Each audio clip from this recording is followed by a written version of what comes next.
Sharon Cuneta dinaan ang mga nararamdaman sa quote sa SOCMED. Napansin ng maraming mga netizens na tila hindi na umano nagre-react at nagkokomento ang mag-inang sina Sharon Cuneta at Casey Concepcion sa mga post ng bawat isa sa social media. Hindi na rin umano sila nagpo-post sa social media patungkol sa kanilang dalawa. Napansin rin ng mga netizens ang pagbabahagi ni Sharon Cuneta ng mga quotes sa social media na hinala ng maraming mga netizens na may mas malalim pang dahilan. Narito ang quotes na ibinahagi kamakailan ni Sharon Cuneta.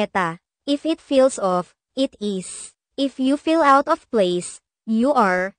It feels wrong, don't do it. If your body says no to someone, a situation or a place, leave immediately. Your body is the first to know. Your mind is the last to accept. Trust your gut feeling, deep down you already know. Sinundan naman ito ng isa pang quote ni Sharon Cuneta patungkol sa freedom. There is so much freedom in taking nothing personal. Someone doesn't like you. Okay. Someone is judging you. So what? Someone doesn't want to be part of your life anymore. Bye-bye.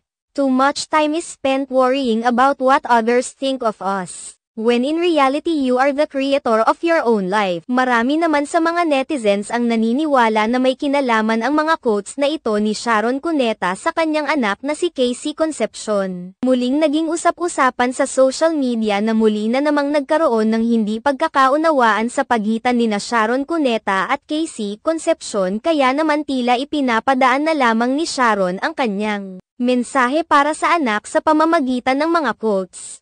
Muling naging laman ng mga usap-usapan ang hindi pagkakasundo ng dalawa nang mapansin ng marami ang hindi pagbati ni Sharon Cuneta sa kaarawan ng kanyang anak na si Casey Concepcion.